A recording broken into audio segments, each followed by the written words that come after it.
আজকে আমরা যে বিষয়টা নিয়ে কথা বলবো, আমাদের বিষয়টার শিরোনাম হচ্ছে কোরবানির ঐতিহাসিক গুরুত্ব ও ফজিলত।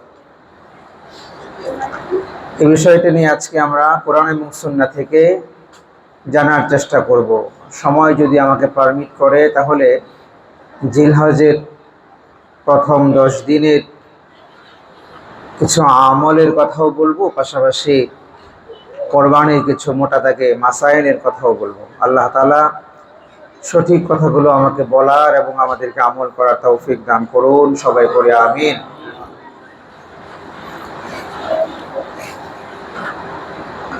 সম্মানিত মুসল্লিয়ান কিরাম, হযরত ইব্রাহিম আলাইহিস সালাতু ওয়াস সালাম এবং হযরত ইসমাঈল আলাইহিস সালাতু ওয়াস সালামের সুমহান এক আত্মত্যাগের মাধ্যমে আমরা যে কোরবানিটা পেয়েছি, যে ইবাদতটা আমরা আর কয়েকটা দিন পরে করতে যাচ্ছি, আল্লাহ সুবহানাহু ওয়া তাআলা এই আমলটাকে এতটাই পছন্দ করেছেন, উম্মতে মুসলিমার জন্য ওয়াজিব করে রেখে দিয়েছেন। কিয়ামত পর্যন্ত মানুষ মিল্লাতে ইব্রাহিম,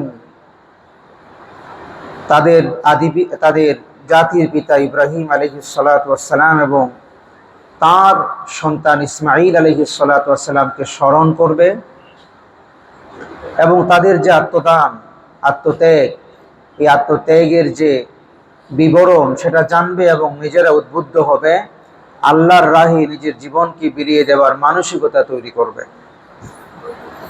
এজন্য আল্লাহ তাআলা আমাদেরকে কোরবানিকে ওয়াজিব করে দিয়েছেন। কি করে দিয়েছেন ভাই? ওয়াজিব করে দিয়েছেন সামর্থ্যবানদের জন্য।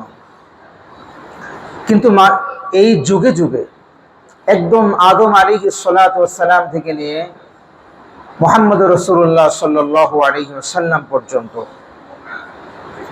এই কুরবানির ইবাদতের মাঝে নানা ধরনের বিকৃতি সাধন হয়েছিল, বিভ্রান্তের শিকার হয়েছিল নানা মানুষ। সরকার দু জাহাঁ মুহাম্মদুর রাসূলুল্লাহ সাল্লাল্লাহু আলাইহি ওয়াসাল্লাম তার আবির্ভাবের পূর্ব পর্যন্ত মানুষ নানান রকম দেবদেবীর বেধিতে, কল্পিত দেবদেবীর বেধিতে তারা পশুকে কোরবান করত। এমনকি ঘটনা তো এমনও ইতিহাসের কিতাবে লিখেছে, কল্পিত দেবদেবীকে খুশি করার জন্য মানুষ পর্যন্ত বলিদানের ঘটনাও ঘটেছে। আল্লাহ সুবহানাহু ওয়া তাআলা সেই কথাগুলোকে সূরা মাইদা 103 নম্বর আয়াতে চমৎকার করে তুলে ধরেছেন। আল্লাহ বলছেন, মা জাআলাল্লাহু মিন বাহিরাতিন ওয়ালা সাইবাতিন ওয়ালা ওয়াসিলাতিন ওয়ালা হামিল ওয়ালাকিন্নাল্লাযীনা কাফারু ইফতারুনা আলাল্লাহিল কাযিবা ওয়া আকসারুহুম লা ইয়াকিলুন। আল্লাহ তাআলা চারটা প্রাণীর কথা বলেছেন, প্রকারের কথা বলেছেন। বাহিরা, সায়রা, ওসিলা ও হামি, এই চারটাকে আল্লাহ সুবহানাহু ওয়া তাআলা শরীয়তে সিদ্ধ করেননি, বরং নিষিদ্ধ করে দিয়েছেন। যারা কাফের এবং আল্লাহর উপর মিথ্যা অপবাদ দেয়, আল্লাহ বলছেন এদের অধিকাংশই হলো বিবেক বুদ্ধি লোপ পাওয়া মানুষ। এরা এই যে বাহিরা, সায়রা, সায়েবা, ওসিলা এবং হামি, এগুলো হলো বিভিন্ন প্রকারের প্রাণী, যে প্রাণীগুলো নানান স্তরে গিয়ে আল্লাহ বাদে গায়রুল্লাহর জন্য তারা কুরবান করত। আল্লাহ বলে দিয়েছেন এই সমস্ত যারা করত তারা কাফের ছিল, তারা আল্লাহতে বিশ্বাসী ছিল না, একত্ববাদ রবে তারা বিশ্বাসী ছিল না। যার ফলশ্রুতিতে এমন তারা করত, যেমন বাহিরা এমন জন্তুকে বলা হয় যার দুধ প্রতিমার উদ্দেশ্যে উৎসর্গ করা হতো। আচ্ছা বলেন তো দেখি, নিজেদের বানানো যে প্রতিমা, এই প্রতিমার পূজা অর্চনা করা মুসলমানদের আকীদা বিশ্বাস মতে এটা কি জায়েজ না হারাম? শিরক। এই হারাম কাজে তারা মনে করত প্রতিমাকে দুধ উৎসর্গ করলে প্রতিমা খুশি হবে, আর খুশি হলে পরে আমার ভাগ্য খুলে যাবে। বরং একত্ববাদী বিশ্বাসী মানুষের প্রথম বিশ্বাসটাই হলো সবকিছু করনেওয়ালা কোনো দুনিয়ার মাখলুক নয়, দুনিয়ার মানুষের সৃষ্টি কোনো সৃষ্ট নয়, বরং যিনি আওয়াজ করে বলেন তো তিনি কে। এমনি ভাবে সাহেবা ওসিলা হামি নানান রকমের পশু, এছাড়াও বিভিন্ন দেশে মানুষের সমাজে মনোবাসনাকে পূরণ করার জন্য নানান রকমের দেবদেবীর সন্তুষ্টির জন্য মানুষ নানান রকমের পশুকে কুরবান করত। আল্লাহ এগুলোকে এক বাক্যে হারাম সাব্যস্ত করেছেন। কি বলেছেন আল্লাহ? হারাম, এগুলো করা যাবে না। এমনকি মানুষ বলি দেবার ইতিহাসও কিন্তু আমরা যদি ইসলামী ইতিহাস খুঁজি সেখানেও আমরা পাবো। মিশর বিজয়ী এক সেনাপতির নাম ছিল আমর ইবনুল আস রাদিয়াল্লাহু তাআলা আনহু। আপনারা শুনে থাকবেন আমর ইবনুল আস রাদিয়াল্লাহু তাআলা আনহু সেই সময়কার মিশর বিজয়ী সেনাপতি, যেই সময় খলিফাতুল মুসলিমিন ছিলেন ওমর ইবনুল খাত্তাব রাদিয়াল্লাহু তাআলা আনহু। হযরত ওমর রাদিয়াল্লাহু তাআলা আনহু দেখলেন যেই সেনাপতি মিশরকে বিজয় করলেন তারে মিশরের গভর্নর বানিয়ে দেই, তার যোগ্যতা প্রাজ্ঞতা প্রমাণ করেছে। সুতরাং হযরত ওমর ইবনুল খাত্তাব রাদিয়াল্লাহু তাআলা আনহু সেই সময়কার তদানীন্তন মিশরের গভর্নর হিসেবে হযরত আমর ইবনুল আস রাদিয়াল্লাহু তাআলা আনহুকে নিযুক্ত করে দিলেন। সেখানকার মানুষের একটা কুপ্রথা ছিল, ইতিহাসের কিতাব প্রমাণ করেছে। সেখানকার মানুষের একটা কুপ্রথা ছিল, সেটা হলো ষোড়শী সুদর্শনী 16 বছরের কোন নারীকে মিশরের নীল নদের মধ্যে বছরে একবার বলিদান না হলে ওই মিশরের নীল নদীতে পানি আসতো না। যার ফলশ্রুতিতে আমর ইবনুল আস রাদিয়াল্লাহু তাআলা আনহু খলিফা হওয়া, তিনি গভর্নর হওয়ার পরেও পানি যখন কমে গেল লোকেরা গভর্নরের কাছে আসলো, বলল যে গভর্নর সাহেব, আমাদের মিশরের অবস্থান হলো এইরকম, আমরা একজন 16 বছরের সুন্দরী রমণীকে এই মিশরের নীল নদে যতক্ষণ না পর্যন্ত জবাই না করি ততক্ষণ পর্যন্ত নীল নদের পানি আসে না। সুতরাং আপনি যেহেতু গভর্নর, আপনার অনুমতি প্রার্থনার জন্য এসেছি, আমরা এই কাজ করতে চাচ্ছি। হযরত আমর ইবনুল আস রাদিয়াল্লাহু তাআলা আনহু তিনি তো আল্লাহর নবীর সাহাবী, একত্ববাদী বিশ্বাসী। তিনি বিশ্বাস করেন নদীতে পানি দেনেওয়ালা যিনি, নদীর থেকে পানি নেলেওয়ালাও তিনি। এই বিশ্বাস তো একত্ববাদকে সাংঘর্ষিকতার দিকে নিয়ে যাচ্ছে। তিনি বলছেন যে না, মানুষের আত্মদানের মাধ্যমে মানুষের রক্ত দিয়ে পানি আনতে হবে, এই বিশ্বাসে তো আমি বিশ্বাসী নই।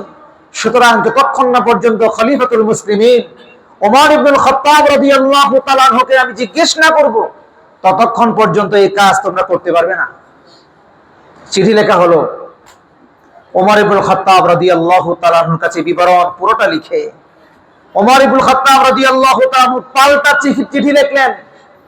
ইতিহাসের কিতাব লিখছে সেই চিঠিতে তিনি লিখেছিলেন নীল নদকে, আমর ইবনুল আসকে লিখেছিলেন একটা চিঠি, আর একটা চিঠি লিখেছিলেন নদীকে। সুবহানাল্লাহ বলেন। ইতিহাসের কিতাব বলছে অনেক মুহাদ্দিসিন ইকরাম এই ঘটনাকে সহিহ বলেছেন, শেখ আলবানী সহিহ বলেছেন, উসাইমিন সহিহ বলেছেন, আরো অনেক শেখরা অনেক মুহাক্কিকরা এই ঘটনাকে সহিহ বলেছেন। তবে এটা ইতিহাসের মতো সহিহ, হাদিসের মতো নয়। সহিহ, বর্ণনা সহিহ। আমর ইবনুল আস রাদিয়াল্লাহু তাআলা আনহুকে বলেছিলেন তুমি তোমার নিজ দায়িত্বে কোন নিজের সিদ্ধান্তে কোনো কাজ করতে যাবে না, তাদেরকে এই কাজ থেকে বাধা দান করো। এটা আল্লাহর আইনের সাথে সাংঘর্ষিক কাজ, একত্ববাদের সাথে সাংঘর্ষিক কাজ। আর নীল নদকে লিখেছিলেন নীল নদ, তুমি যদি তোমার নিজের ক্ষমতায় প্রবাহিত হও তাহলে তোমার প্রাণীর আমর ইবনুল আস সহ মিশরবাসীর প্রয়োজন নাই। আর যদি তোমার প্রবাহিতটা আল্লাহর হুকুমই হয়, আমার চিঠি পাওয়া মাত্রই, আমি আল্লাহর এক গোলাম বলছি, চিঠি পাওয়া মাত্রই আল্লাহর হুকুমে তুমি প্রবাহিত হয়ে যাবে। সুবহানাল্লাহ। ওরা মানুষ ছিলেন, সোনার মানুষ। খলিফাতুল মুসলিমিন এই চিঠি লিখে যখন পাঠালেন বার্তাবাহকের মাধ্যমে, আমর ইবনে আস পেয়েই দেরি না করে দ্রুত গেলেন, লোকদেরকে বললেন খলিফা চিঠি পাঠিয়েছে নদীর কাছে। লোকেরা হাসাহাসি করা শুরু করলো, চিঠি নদীর কাছে, নদী এ চিঠি শুনবে, নানান রকমের হাসাহাসি। কিছু লোক তো এরকম থাকে, বাধা দিলেও দেখতে যায়, বিশ্বাস করে না, তারপরও ঘটনা কি ঘটে দেখার জন্য যায়। ইতিহাসের কিতাব লিখছে দেখার জন্য কিছু লোক গিয়েছিল পেছনে পেছনে। খলিফা যে চিঠি দিয়েছেন, গভর্নর সেই চিঠি নিয়ে যখন গিয়েছে নীল নদীর মাঝখানে রেখে আসতে, উনি পেছনে আসতে পারেন নাই। নদীর স্রোত এমনটাই হয়েছিল, 16 হাত উঁচু হয়ে পানি তৎক্ষণাৎ প্রবাহিত হয়েছিল। আমর ইবনে আস ভিজে নদী থেকে বের হয়েছিলেন। সুবহানাল্লাহ। তারা মানুষ ছিলেন, আমরাও মানুষ। তাদের কথায় আল্লাহর হুকুমে, নিজের কোনো কারামতে নাই। হুকুমটা কার? আওয়াজ করে বলেন কার? আল্লাহর হুকুমে খলিফাদের মুখের ভাষা, সুবহানাল্লাহ। তারা সাহাবী ছিলেন, তাদের জবানের অনেক দাম ছিল। ভাই, একজন আল্লাহ ওলি দেখবেন বিসমিল্লাহ বলে ফু দিলে এক মানুষের রোগ ভালো হয়, আর আপনি আর আমি কোরআনে কারীম পুরোটা খতম করলেও রোগে মনে হয় শুনেও না। ব্যাপারটা হলো কোরআনে কারীমের মধ্যে কোনো ঝামেলা আছে এরকমটি না, তার বিসমিল্লাহ ভিন্ন রকম করে সেটাও না। বিষয় হলো জবান। বিষয়টা কি বলেন? জবান। আপনি আর আমি নানান গান্ধা পচা নানান রকমের কথাবার্তা, বেফাহেসা কথাবার্তা বলে, আল্লাহর বিরুদ্ধাচরণ করে জবানটাকে নষ্ট করে ফেলেছি বলে বিসমিল্লাহ কেন নানান কিছু করলেও এই জবানের কারণে কাজ হয় না। আর যাদের জবান ভালো, শুধু বিসমিল্লাহ বললেই আল্লাহ তাআলা সেখানে বরকত দিয়ে দেন। এই জবানের দাম আছে না নাই? তো মানুষ বলিদানের ইতিহাস সে যুগেও ছিল। শয়তানকে খুশি করার জন্য তারা এই কাজগুলো করত। ইসলাম এসে এই জাহিলি যুগকে, এই জাহিলি যুগের কুপ্রথাকে একবারে বিলোপ করে দিয়ে আল্লাহর উদ্দেশ্যে একমাত্র কুরবানি হওয়া লাগবে, ইসলাম এটা দায়িত্বহীন ভাষায় ঘোষণা করলো। কোরআনে নাজিল হয়েছে ইন্না আ'তাইনাকাল কাউসার ফাসাল্লি লিরাব্বিকা ওয়ানহার, ফাসাল্লি লিরাব্বিকা ওয়ানহার। ওগো রাসূল, আপনি আপনার রবের জন্য নামাজ আদায় করুন আর কুরবানি করুন। সুবহানাল্লাহ। কুরবানি হবে কার জন্য? কার নামে হবে বলেন? এই আয়াত আল্লাহ রাব্বুল আলামিন নামাজ এবং কুরবানিকে একসাথে কেন আনলেন? মুহাদ্দিসিন কিরাম বলছেন, নামাজ যেমন একমাত্র শুধুমাত্র আল্লাহর জন্যই পড়া লাগে, ঠিক কুরবানিটাও কেবলমাত্র শুধুমাত্র আল্লাহর জন্যই করা লাগে। নামাজ যেমন অন্যকে খুশি করার জন্য, অন্যকে দেখানোর জন্য, এই ধরনের কোনো চিন্তা ভাবনা থাকলে নামাজ বেহেশতে যায়, কোনো কাজে আসে না। ঠিক তেমনি ভাবে কুরবানিটাও যদি কেউ মানুষকে দেখানোর জন্য, সমাজকে খুশি করার জন্য, কিংবা গোশত খাওয়ার নিয়তে কেউ যদি কুরবানি করে, ওই কুরবানি ওই ইবাদতটাও ভেস্তে যায়, দুনিয়ার মানুষের ওই লোকের কোনো কাজে আসে না। এজন্য আল্লাহ রাব্বুল আলামিন নামাজের সাথে সাথে কুরবানি শব্দটাকে উল্লেখ করেছেন। আল্লাহ রাব্বুল আলামিন আমাদেরকে নামাজের মতো খালেস হালাল পয়সা দিয়ে সঠিক নিয়ত করে আল্লাহর জন্য কুরবানি করা তৌফিক দান করুন। সবাই বলি আমিন। সূরা আনআম 12 নম্বর আয়াত আল্লাহ স্পষ্ট করে দিয়েছেন, কুল ইন্না সলাতি ওয়া নুসুকি ওয়া মাহইয়ায়া ওয়া মামাতি লিল্লাহি রাব্বিল আলামিন। আল্লাহ বলছেন, আমার নামাজ, আমার কুরবানি, আমার জীবন, আমার মরণ, এই সবগুলো কার জন্য? আওয়াজ করে বলেন কার জন্য?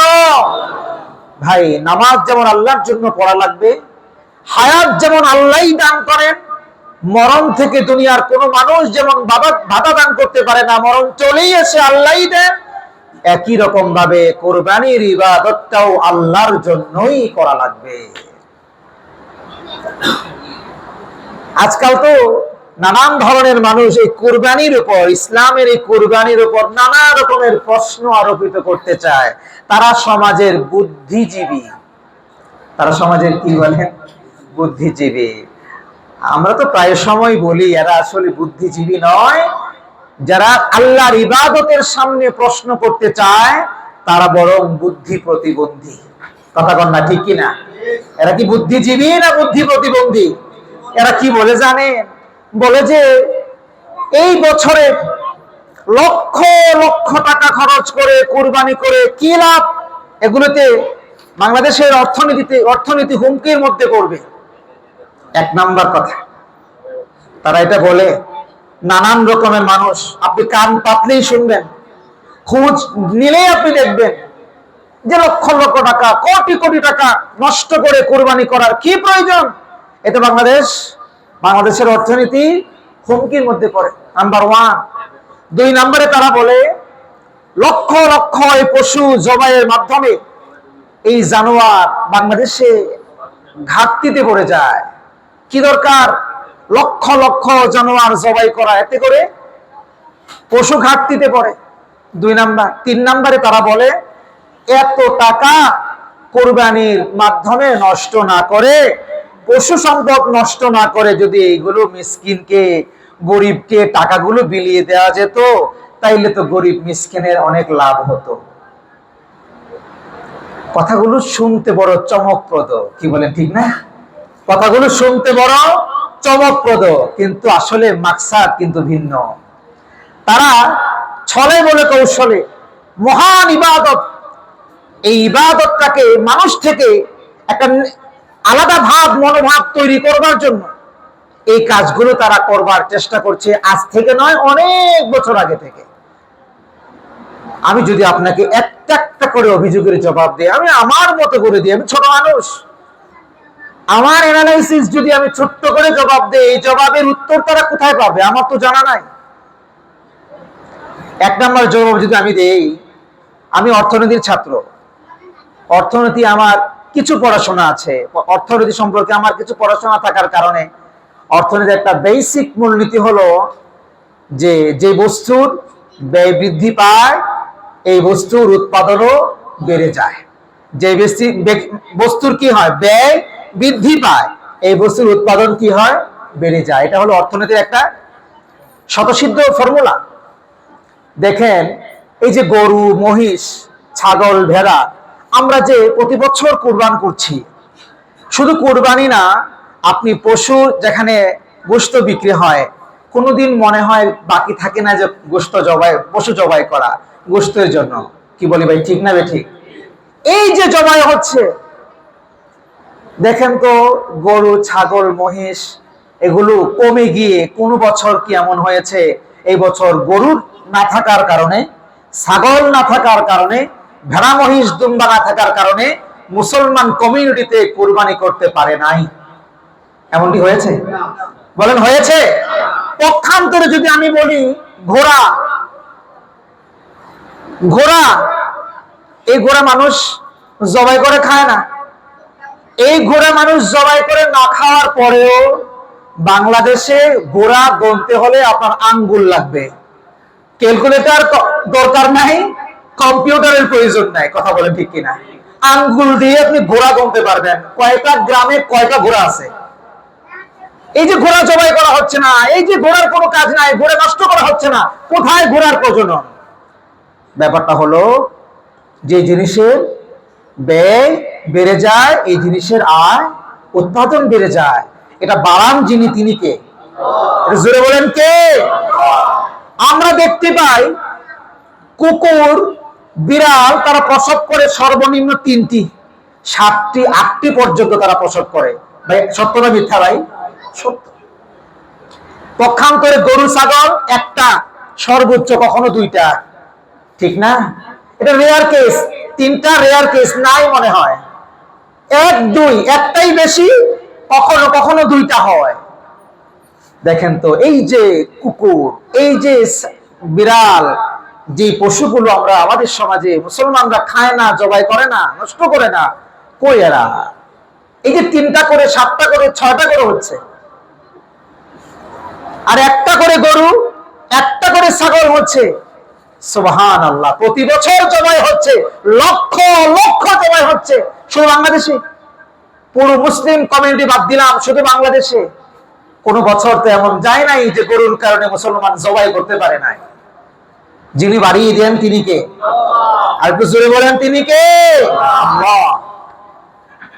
2 নাম্বার, তারা যেটা প্রশ্ন করিয়েছে জানোয়ারের ঘাটতি হবে, এটা আমরা বলে দিয়েছি। দেখেন, লক্ষ লক্ষ টাকা কুরবানি কারণে নষ্ট হয়, তারা আমাদেরকে বলে। আমরা তো বরং বলি, যারা এই কথাগুলো বলে তারা কি এটা দেখে না কিছু মানুষ খিচুড়ি রান্না শেখার জন্য, টয়লেটে কিভাবে যেতে হবে আসতে হবে এটা দেখার জন্য আর শেখার জন্য, কিংবা একটা জিনিস, স্বাভাবিক একটা জিনিস উৎপাদন কেমনে করতে হবে এটা বোঝার জন্য তারা সরকারের টাকা, কোটি কোটি টাকা খরচ করে বিদেশে যায়, টিম গঠন করে। আমি মিথ্যা বলছি ভাই? আপনারা খবর রাখেন না এরকম? লক্ষ লক্ষ টাকা, কোটি কোটি টাকা প্রজেক্ট করে, টাকা খরচ করে খিচুড়ি রান্না শেখার জন্য বিদেশে যায়। ও কই, তখন তো কেউ প্রশ্ন তোলে না যে খিচুড়ি রান্না শেখার জন্য সেখানে যাওয়ার প্রয়োজন নাই, বরং আমাদের মাদ্রাসাগুলোতেই দৈনিক শুক্রবারে খিচুড়ি রান্না হয়, সেখানে বোর্ডিং এ গেলে খিচুড়ি রান্না শেখা যায়। কোটি কোটি টাকা সরকারের খরচ করার প্রয়োজন নাই, এই টাকাগুলো গরিব মিসকিনকে দেওয়া হোক। কেউ তো কোনোদিন প্রশ্ন করে নাই। কথা কথা ঠিক কিনা?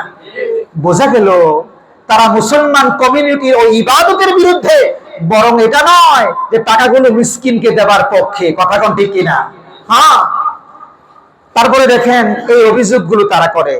চাকরিজীবীরা নানান সময়ে, আমাদের সরকারি চাকরিজীবী নানান সময়ে দেখা যায় বছরে একবার সরকারের পক্ষ থেকে তাদেরকে বিদেশে পাঠানো হয়, নানান রকমের প্রজেক্ট, যেগুলো একেবারে শুনতে হাস্যকর। পত্রিকার পাতা খুললে আপনি দেখবেন এখানে টাকা খরচ হয় কত, লেখা থাকে এত কোটি টাকা, এত কোটি টাকা। এই যে বিগত করোনার সময় নানান বাধার কারণে তারা যেতে পারেনি। বাংলাদেশ প্রতিদিন একটা রিপোর্ট হয়েছিল যে না যাওয়ার কারণে এই বছরে ২৫০০ কোটি টাকা তারা সরকারি কোষাগারে জমা হয়ে গেছে সরকারের। কেন? কারণ তারা যদি এই টিম খিচুড়ি রান্না শেখার জন্য বিদেশে যাইতো, খিচুড়ি রান্না শেখা আর আসা এই পর্যন্ত খরচ ভাউচার ছিল ২৫০০ কোটি টাকা। কত টাকা? আপনার কাছে এটা স্বপ্ন মনে হতে পারে, কিন্তু এটা বাস্তব। বাংলাদেশ প্রতিদিনের রিপোর্ট, ২৫০০ কোটি টাকা সরকারি কোষাগারে জমা হয়েছিল করোনার সময়। কেবলমাত্র করোনার বিধিনিষেধের কারণে তারা বাইরে যেতে পারে নাই খিচুড়ি রান্না শেখার জন্য। তাহলে এবার চিন্তা করেন, এই ২৫০০ কোটি টাকা যারা এগুলো বলে কুরবানির কারণে মানুষের, এই কুরবানি না দিয়ে গরিব মিসকিনকে দিয়ে দিলে ভালো, তারা যদি এই কথা বলতো আমরা কতই না খুশি হতে পারতাম যে খিচুড়ি রান্নার জন্য, এটা শেখার জন্য, ওইটা শেখার জন্য ওদিকে না গিয়ে বরং এই টাকাগুলো গরিব মিসকিনকে দিয়ে দিলে আমার দেশের গরিব মিসকিনগুলো স্বাবলম্বী হয়ে যেত। এটা বললে আমরা খুশি হতে পারতাম। কথা ঠিক কিনা? মুসলমান ভাইরা, মনে রাখতে হবে এই ধরনের আপত্তিকর নানান প্রশ্ন, যেগুলো কোনো প্রশ্নই না, এগুলো মুসলমান কমিউনিটিতে ছেড়ে দেয় মুসলমানদের মধ্যে একটা দ্বিধাদ্বন্দ্ব ফেলে দেওয়ার জন্য, এবং মুসলমানদের ইবাদত নিয়ে তারা প্রশ্ন করতে চায়। কথা ঠিক কিনা? কিন্তু আমরা তো মুসলমান, তাওহীদে বিশ্বাসী মুসলমান।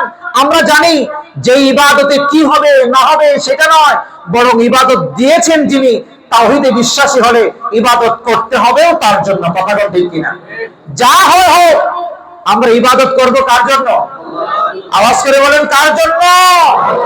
পারবো তো ইনশাআল্লাহ। আল্লাহ আমাদের তৌফিক দান করুন, পড়ি আমিন। প্রিয় ভাই, কুরবানির কি ফজিলত শুনেন। কুরবানির দিনে আল্লাহ সুবহানাহু ওয়া তাআলার কাছে সবচাইতে পছন্দনীয় কাজটাই হলো পশু জবাই করা। সুবহানাল্লাহ বলেন। সুনান ইবনে মাজাহ, আল্লাহ রাসূল সাল্লাল্লাহু আলাইহি ওয়াসাল্লাম হাদিস বর্ণনা করেছেন। রাসূল বলেছেন, قال النبي صلى الله عليه وسلم من كان له ساعة ولم يضحي فلا يقربن مصلانا। যে ব্যক্তির কাছে কুরবানি করার মতো সামর্থ্য আছে, টাকা আছে, পয়সা আছে, সামর্থ্য থাকা সত্ত্বেও যে ব্যক্তি কুরবানি করলো না, নবীজি বলেন ওই লোকটা যেন আমাদের ঈদগাহের কাছেও না আসে। রাসূল ধমক দিয়েছেন।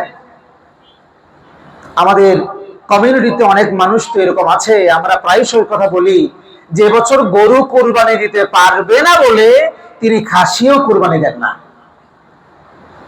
গরু 1.5 লক্ষ 2 লক্ষ 3 লক্ষ টাকা দিয়ে কুরবানি দিতে পারবে না। এই জন্য তিনি তার সামর্থ্য আছে 20,000 30,000 টাকা দিয়ে খাসি কুরবানি করা, তার উপর কুরবানি ওয়াজিব। কিন্তু তিনি চিন্তা করছেন পাশের ফ্ল্যাটের লোক গরু দিচ্ছে, পাশের বিল্ডিং এর লোক গরু দিচ্ছে, আমি খাসি দিলে লোকেরা বলা বলি করবে কি, থাক কুরবানি দিব না এই বছর। এরকম আছে না নাই? আপনি ওয়াজিব তরক করলেন, গুনাহের কাজে শামিল হয়ে গেলেন, আপনার কোরবানিটা কেমন যেন এটা মানুষকে দেখানোর জন্যই হয় বিগত বছরগুলো এবং সামনেও, যার ফলশ্রুতিতে ওয়াজিবটা আপনি খাসি দিতে পারলেন না, অথচ রাসূলুল্লাহ সাল্লাল্লাহু আলাইহি ওয়াসাল্লাম অনেক খাসি কোরবানি করেছেন। সুবহানাল্লাহ। প্রিয় ভাইরা আমার, সুনানে তিরমিজিতে আম্মাজান আয়েশা সিদ্দিকা রাদিয়াল্লাহু তাআলা আনহা থেকে হাদিস বর্ণিত হয়েছে।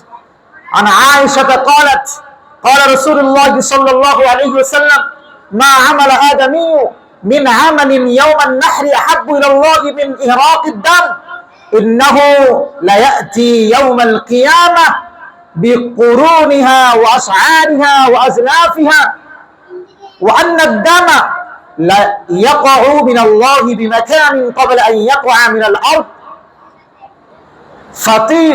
فطيبوا بها نفسا। সুনানে তিরমিজি 1493 নম্বর হাদিস।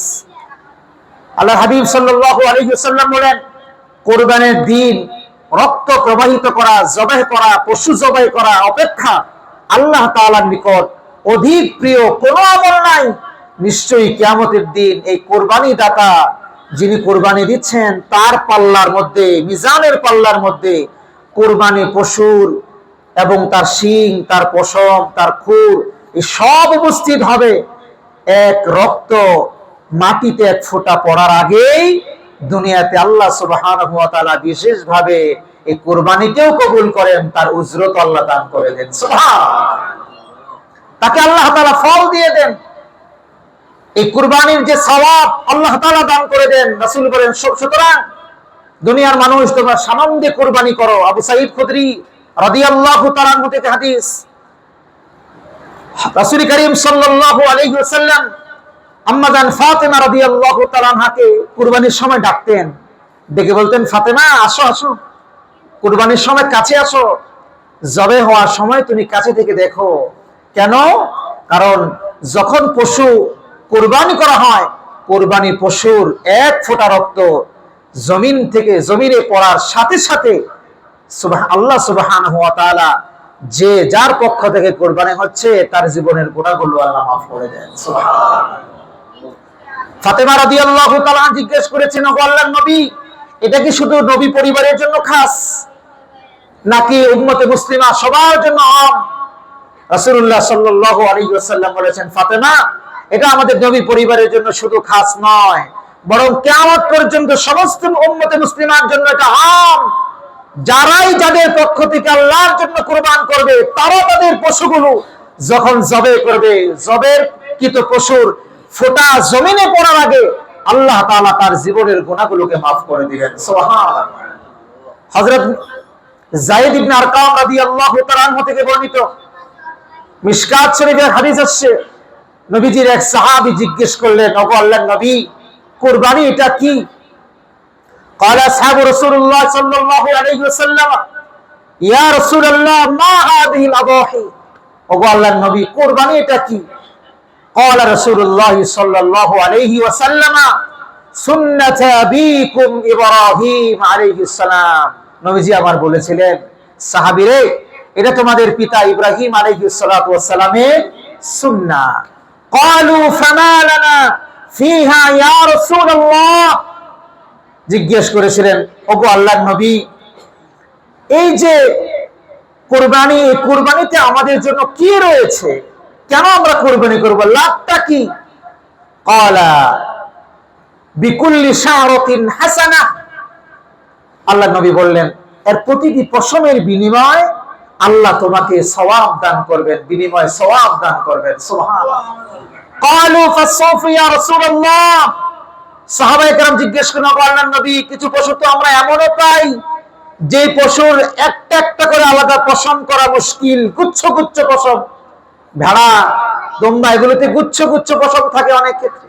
তো প্রতিটি গুচ্ছের বিনিময়ে আল্লাহ তাআলাকে একটা করে নেকি দিবেন। قال رسول الله صلى الله عليه وسلم بكل شعرة من الصوف حسنة সুবহানাল্লাহ।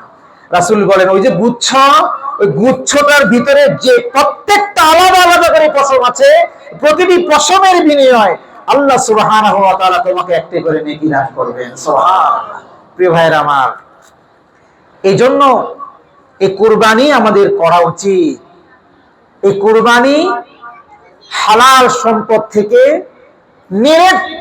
নিয়তটাকে সহি করে কেবলমাত্র আল্লাহকে সন্তুষ্ট করার জন্যই আমরা কুরবানি করব ইনশাআল্লাহ। দুনিয়ার কোনো মানুষকে দেখানোর জন্য ইবাদত হয় না ভাই, এটা মনে রাখবেন। দুনিয়ার কোনো মানুষকে দেখানোর জন্য ইবাদত হয় না। অন্য কিছু হতে পারে, বাড়ি ঘর বানাইতে পারেন, সবকিছু করতে পারেন, কিন্তু ইবাদত করতে হয় কেবলমাত্র আল্লাহর সন্তুষ্টির জন্যই। এটা ইবাদত। আল্লাহ তাআলা মেজবান, আমরা মেহমান। আল্লাহর জন্য আমরা কুরবানি করি। মেজবান তার পক্ষ থেকে আমাকে আবার হাদিয়ে দিয়েছেন খাবারের জন্য, রান্না করে খেতে পারি। বিয়া ভাই, অনেক জামানায় তো এমন ছিল যেই জামানায় এই কুরবানিটা করেই শেষ করে চলে আসতো, এই গোশত খাওয়ার অনুমতি ছিল না। রবের পক্ষ থেকে উম্মতি মুহাম্মাদের জন্য বিশেষ হাদিয়া, তুমি যেই পশু কুরবানি করবে আমি রবের পক্ষ থেকে মেজবানি, যাও এটা তুমি নিয়ে খেয়ে ফেলো। সুবহানাল্লাহ। এরা আবার খেতে পারি। আগেকার নবীর উম্মতের জন্য খাবার হুকুম ছিল না। সুতরাং আমরা কুরবানি করব একমাত্র আল্লাহর জন্য, করব তো ইনশাআল্লাহ। এবার মোটা থেকে কিছু মাসআলা আমরা বলি, সময় আমাদেরকে পারমিট করছে না। প্রথমত আমরা যে মাসআলাটা বলবো সেটা হলো খুব গুরুত্ব সহকারে, মনোযোগ সহকারে আমরা শুনবো। কুরবানির হুকুমটা কি? এটা কি ফরজ না ওয়াজিব না সুন্নাহ না নফল? অধিকাংশ ফকিহদের মতে ইমামে আজম ইমাম আবু হানিফা রাহমাতুল্লাহি আলাইহি, ইমাম আব্দুল কাইয়িম রাহমাতুল্লাহি আলাইহি, শেখ উসাইমিন, শেখ আলবানী সহ প্রায় সমস্ত আলেমদের মতে, মুহাক্কিক আলেমদের মতে কুরবানি হলো ওয়াজিব। সুস্থ বালেগ মুসলমান তার জন্য কি কুরবানি ওয়াজিব। তবে কেউ কেউ তাফাররুদাত করেছেন, ব্যক্তিগত মত দিয়েছেন, কেউ কেউ বলেছেন এটা হলো সুন্নতে মুআক্কাদা। কিন্তু অধিকাংশ আলেমদের মত হলো কুরবানি করা কি বলেন ওয়াজিব। যেমন ভাবে আমরা সুনানে ইবনে মাজাহ এবং মুসনাদে আহমদের হাদিস থেকেও বুঝতে পারি, রাসূলুল্লাহ বলেছেন যে মান কানা লাহু সাআতুন ওয়া লাম ইযহি ফালা ইয়াকরুবান্না মুসাল্লানা, যার কুরবানি করার সামর্থ্য আছে সে যদি কুরবানি না করে সেজন্য আমাদের ঈদগাহের কাছেও না আছে। শুধুমাত্র নফল হলে কিংবা সুন্নাহ হলে রাসূল এই কথা বলতেন না, এটা বোঝা যায়। দ্বিতীয়ত আল্লাহর কোরআনের আয়াত থেকে আমরা বুঝতে পারি, আল্লাহ বলেছেন ফাসাল্লি লিরাব্বিকা ওয়ানহার। আমর আল্লাহ আদেশ করেছেন, আর আমর হয় উজুবের জন্য, ওয়াজিবের জন্য। আল্লাহ যেটা আদেশ করেন এটা সুন্নাহ নফল থাকে না, এটার সাথে সাথে ওয়াজিব হয়ে যায়, কমপক্ষে ওয়াজিব হয়ে যায়। ফরজ ওয়াজিব, ফরজ ওয়াজিব। সুতরাং এই দলিলের আলোকে বোঝা যায় মজবুত শক্ত দলিলটা হলো কুরবানি করা ওয়াজিব, কুরবানি করা ওয়াজিব। দ্বিতীয় প্রশ্ন হলো এবার কুরবানি কার জন্য ওয়াজিব, অথবা কি পরিমাণ সম্পদের মালিক হলে পরে আমাদের উপর কুরবানি ওয়াজিব হবে? এর উত্তর হলো যাকাতের নিসাব 7.5 তোলা স্বর্ণ কিংবা 52.5 তোলা রৌপ্য এর বিক্রি মূল্য। তবে এখানে ভিন্নতা যাকাতের সাথে একটু, এটা হলো যাকাত এই সম্পদ আপনার পুরো বছর কি করতে হবে, স্টে করতে হবে, থাকতে হবে। আর কুরবানির বেলায় 10, 11, 12 এই 3 দিনের কোনো একদিন যদি এই পরিমাণ সম্পদের মালিক হয়ে যান, আজকের বাজারে 1,78,500 টাকা, 1,78,500 টাকা কুরবানির 10, 11, 12 এই 3 দিনের কোনো একদিন যদি আপনি মালিকানায় আপনি থেকে থাকে, আপনার উপর কুরবানি ওয়াজিব। আরেকটা কথা সংযোজন করি, সেটা হলো আপনার নিত্য প্রয়োজনীয় জিনিস ছাড়া, রূপা স্বর্ণ এগুলো তো আপনার আসবেই হিসাবে। নিত্য প্রয়োজনীয় জিনিস, যেমন আপনার একটা বাসা আছে, এটা আপনার থাকতে হয়, আপনার আরেকটা বাসা আছে, আরেকটা ফ্ল্যাট আছে, ওইটা আপনার হিসাবের মধ্যে আসবে। শুধু ভাড়া নয়, পুরোটা হিসাবের মধ্যে আসবে। আপনার দুইটা জমি আছে, এক জমি থেকে ফসল আপনি খান, এটা আপনার 1 বছর চলে, আরেক জমির ফসল আপনি বিক্রি করেন, এটা আপনার প্রয়োজন না, অতিরিক্ত, ওইটা হিসাবের মধ্যে আসবে।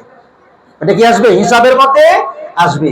এই সবগুলো এবং এমন আসবাব, যে আসবাব আপনার অতিরিক্ত আসবাব, যেগুলো আপনার এত দামি আসবাব প্রয়োজন নেই, ওই আসবাব গুলো আপনার হিসাবের মধ্যে আসবে। সকল কিছু হিসাব করে যদি আপনার কাছে কুরবানির 10, 11, 12 তারিখের মধ্যে 1,78,500 টাকা যদি এই পরিমাণ সম্পদ আপনার কাছে থাকে, আপনার জন্য কোরবানি করা ওয়াজিব। ভাই আমি কি বুঝাইতে পারলাম? আপনার জন্য কোরবানি করা ওয়াজিব।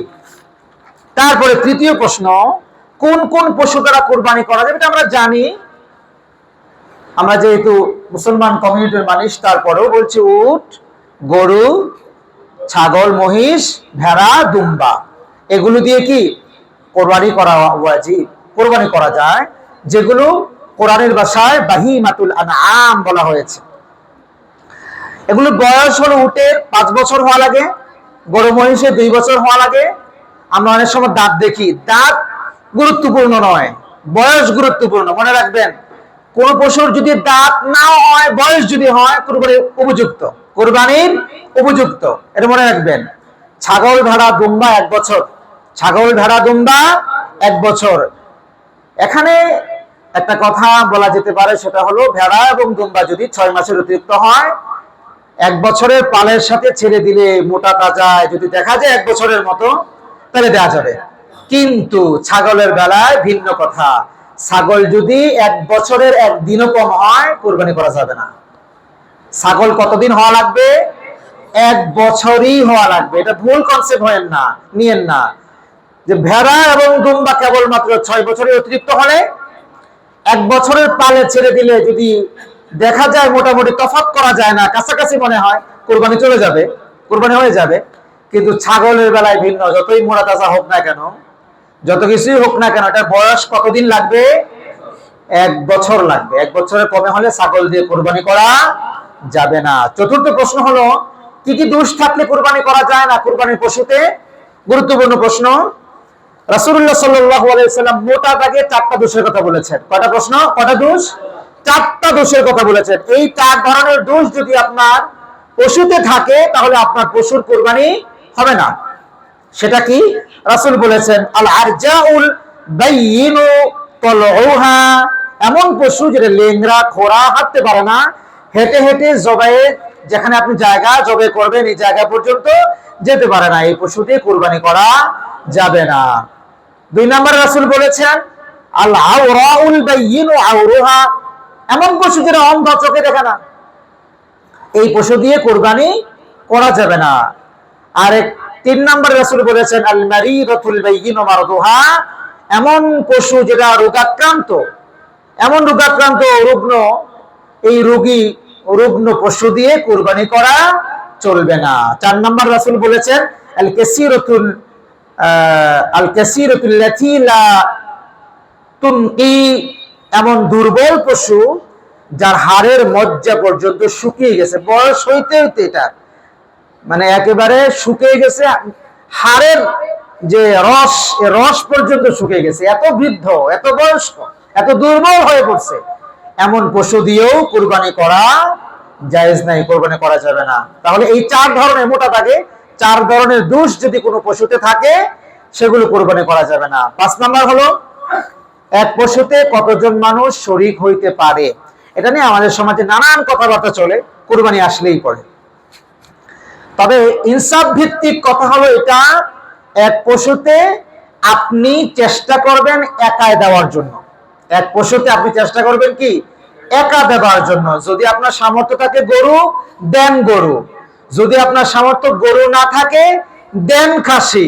যদি সামর্থ্য খাসি না থাকে, দেন ভেড়া বা একটা কিছু দেন, ছোট দেন, তারপরেও পারলে একা দেন। কেন? লাভ কি? নিয়ত আপনারটা আপনি জানেন, আপনার অর্থের খবর আপনি জানেন। বুঝেন না কথাটা? নিয়ত আপনারটা আপনি সঠিকভাবে জানেন, বাকি যে আরো যারা শরীক নিচ্ছিলেন তাদের খবর তো আর আপনি জানেন না।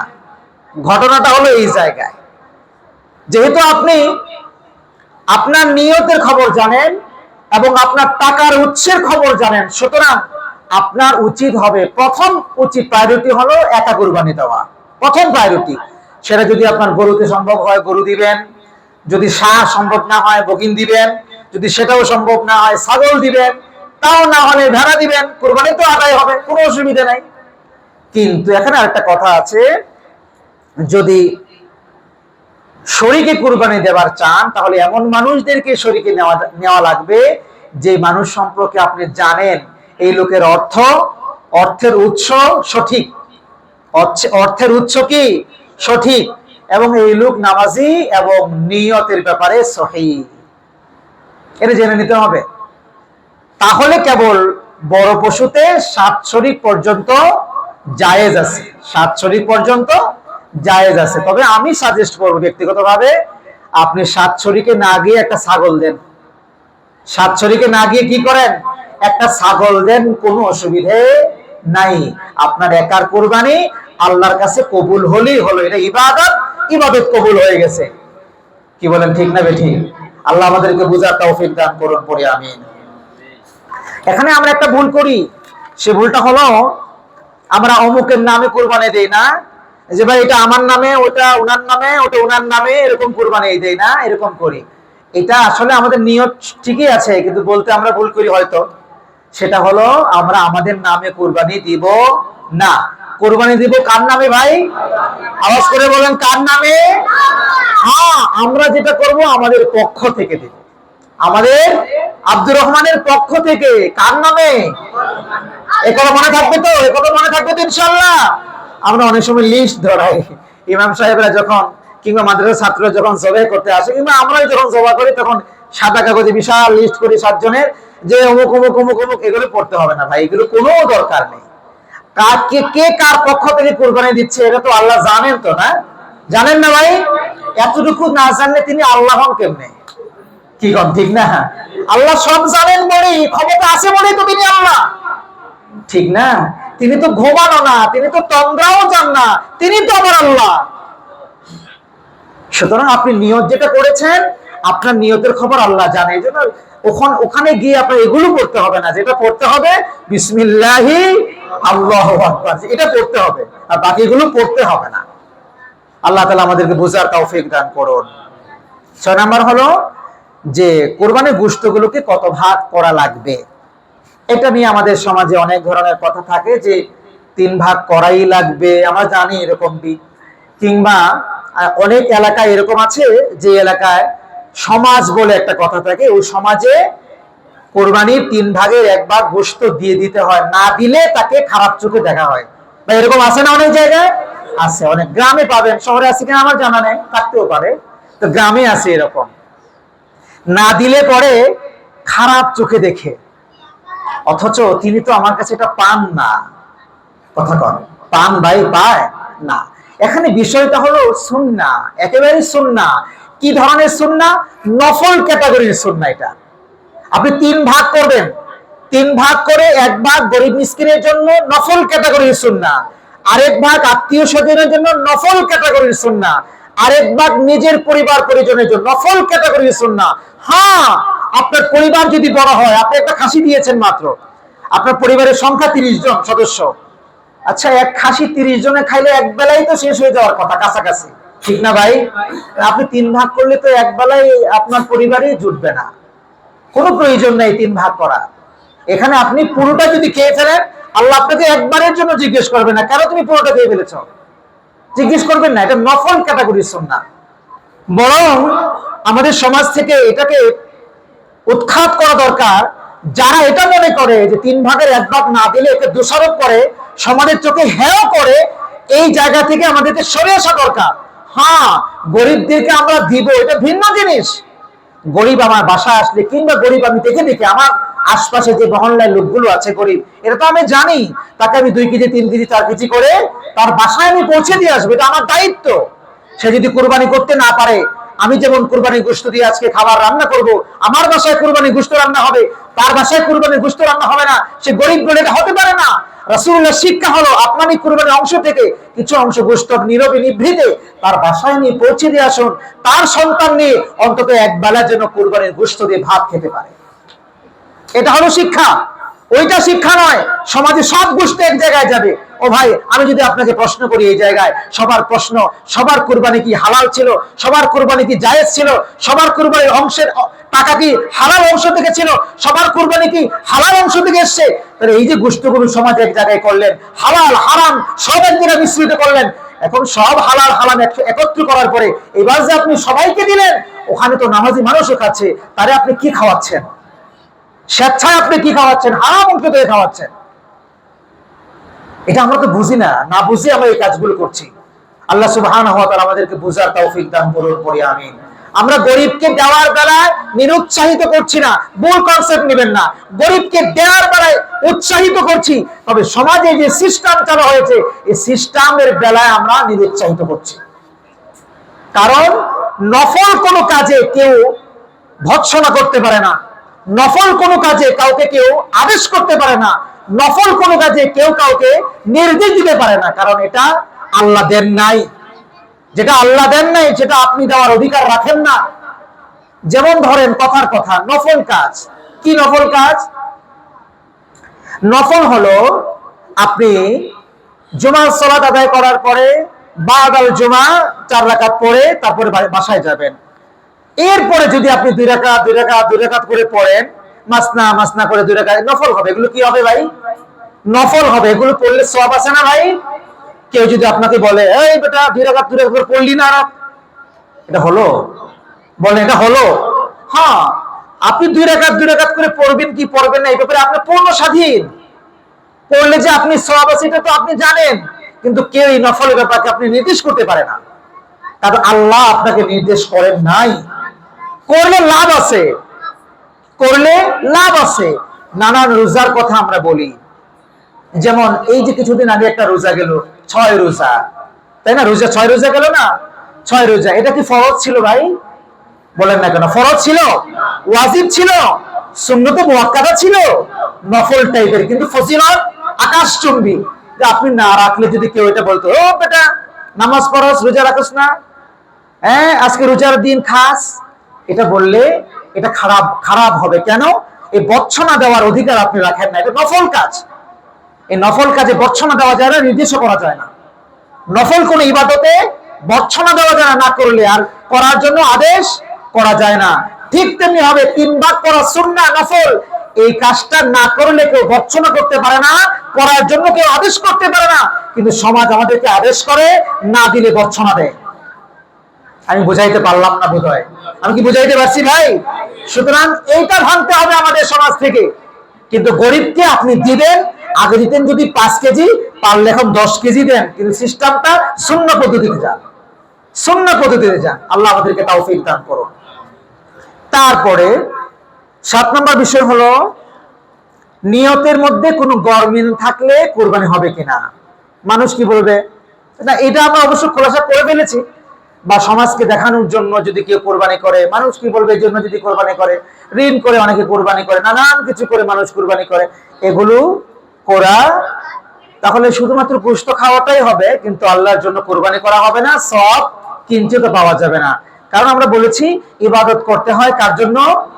আল্লাহর জন্য। যেহেতু কোরবানি একটা নিরেট ইবাদত, সুতরাং এই ইবাদতটাও করতে হবে আল্লাহর জন্য, মানুষকে দেখানোর জন্য নয়। আপনাকে খেয়াল রাখতে হবে, হালাল টাকা থেকে আপনাকে কোরবানি করা লাগবে, নিয়ত সহি থাকা লাগবে। কোরবানির সাথে আকিকা করা যায় না, এটা প্রশ্ন নিয়ে অনেক দোয়াশা আছে, নানান কথাবার্তা আমাদের সমাজে আছে। তবে ইনসাফ ভিত্তিক কথা হলো যে আকিকা, কোরবানি একটি ভিন্ন আমল, আকিকা একটা ভিন্ন আমল। আমরা এটা অনেকে বুঝি না, না বুঝার কারণে এই পেছগুলো লাগাই। কোরবানির সাথে আকিকা করা যাবে কিনা? আমরা বলি কোরবানি একটি ভিন্ন আমল, আকিকা একটি ভিন্ন আমল। এক আমলকে আরেক আমলের সাথে গুলিয়ে ফেলবেন না, এটা সুন্নাহ পদ্ধতি নয়। আকিকার আমলটা হলো 7 দিন, 14 দিন, 21 দিন। আপনি সামর্থ্য হলে, সম্ভব হলে, টাকা পয়সা ম্যানেজ করলে 7তম দিনে আকিকা দেন। যদি টাকা পয়সা ম্যানেজ করতে না পারেন, এখনো সামর্থ্য না হন, 14 দিনে আকিকা দেন। এটাও যদি না পারেন 21তম দিনে আকিকা দেন। আমাদের আয়েশা সিদ্দিকা রাদিয়াল্লাহু তাআলা হাদিস থেকে এটা প্রমাণ করে। এরপরে যদি আপনি ততদিনেও সামর্থ্য না হন, তাহলে জীবনে একবার জীবনে কোনো সময় যখন আপনার সামর্থ্য হবে তখন আপনি আকিকা দিতে পারেন। যেমনটি মুহাম্মদুর রাসূলুল্লাহ সাল্লাল্লাহু আলাইহি ওয়াসাল্লাম নিজে বড় হয়ে নিজের আকিকা নিজে দিয়েছিলেন। এটা জায়েজ, সুন্নাহ নয়। এটা কি বলেন? জায়েজ। এই ক্ষেত্রে মাসআলা হলো, যদি আপনি 7তম দিনে আকিকা করতে না পারলেন, 14তম দিনে আকিকা করতে না পারলেন, 21তম দিনে আকিকা করতে না পারলেন, তবে যেহেতু বছরের যে কোনো সময় আপনার জন্য জায়েজ রয়েছে আকিকা করা, সেই ক্ষেত্রে কুরবানির একটা অংশ যদি আপনি দেন, এটা জায়েজ, কিন্তু সুন্নাহ নয়। সুন্নাহ হলো স্বতন্ত্রভাবে আপনি পশু জবাই করবেন আকিকা। অনেকে টাকা আছে, তারপরও 5 মাস পরে কুরবানি বা 6 মাস পরে কুরবানি বসে থাকে, 6 মাস পরে কুরবানির সাথে আকিকা দেওয়ার জন্য। সুন্নাহ বিরোধী কাজ, এটা করব না। বরং আকিকা যত সহজ, যত কাছাকাছি সময় আপনি দিতে পারবেন। 7তম দিনে আকিকা দেওয়া হয় সন্তানের রক্ষা কবচ। আকিকা হলো সন্তানের রক্ষা কবচ। সন্তানকে নানান বালা মুসিবত থেকে, আল্লাহর কাছ থেকে নিরাপদ করার জন্য আপনি আকিকা দিবেন। এটা আপনি 5 মাস, 6 মাস, 1 বছর লিড করবেন কেন? আল্লাহ আমাদেরকে বোঝার তৌফিক দান করুন, পড়ি আমিন। সময় তো একেবারে শেষ হয়ে গিয়েছে, তারপরে মোটা দাগে কয়েকটা কথা বলি জিলহজের 10 দিনের এই আমলের কিছু কথা বলি। 1 নম্বর কথা হলো, এই 10 দিন, এই যে মঙ্গলবারে আমাদের চাঁদ উঠবে, সোমবার কিংবা মঙ্গলবারে চাঁদ উঠবে জিলহজের, তখন থেকে আমাদের অনেকগুলো কাজ। সেটা হলো আল্লাহর জিকির বেশি বেশি পরিমাণে করা। আল্লাহর জিকির বেশি বেশি পরিমাণে করা। আমি সংক্ষেপে বলছি। 2 নম্বর হলো রুটিন মাফিক যে ইবাদতগুলো আমরা করি, এই ইবাদতগুলো স্টে করা, কন্টিনিউ করা, এবং কোন রকমের কোন পাপের কাজে ধারে কাছেও না যাওয়া। 3 নম্বর হলো সমস্ত ধরনের নেক কাজে স্থিরতা রাখা। 4 নম্বর হলো হজ এবং উমরা করা। এটা আমাদের দ্বারা এখন সম্ভব না, যেহেতু এটা সিস্টেম পাল্টে গেছে। হজ করার জন্য 1 বছর 2 বছর আগে নিবন্ধন করা লাগে, আর এখন উমরার কোনো সিস্টেম না, সময় না। সুতরাং এটা থেকে আমরা মাহরুম। যারা গিয়েছে তাদের জন্য আমরা দোয়া করব। কথা ঠিক না ঠিক? 5 নম্বর কুরবানি করা। 6 নম্বর যারা কুরবানি করবেন, জিলহজের চাঁদ আমরা সোমবার কিংবা মঙ্গলবারে দেখার সময় থেকে নিয়ে কুরবানি করা পর্যন্ত আমরা আমাদের নখ, আমাদের চুল, শরীরের অবাঞ্ছিত পশম, এগুলো আমরা কাটবো না। শেখ আশরাফ আলী থানভী রাহিমাহুল্লাহ তাআলা তিনি আরেকটা কথা বলেছেন, যারা কুরবানি করবে কিংবা কুরবানি করবে না, সবার জন্য এটা প্রযোজ্য। যারা কুরবানি করবে কিংবা কুরবানি করবে না, সবাই যদি আমলটা করে, তো আশা করা যায় আল্লাহ তাআলা সওয়াব দান করবেন ইনশাআল্লাহ। 7 নাম্বার হলো বেশি বেশি পরিমাণে তাকবীর পাঠ করা এই 10 দিন। আল্লাহু আকবার, আল্লাহু আকবার, লা ইলাহা ইল্লাল্লাহ, আল্লাহু আকবার, আল্লাহু আকবার, ওয়ালিল্লাহিল হামদ।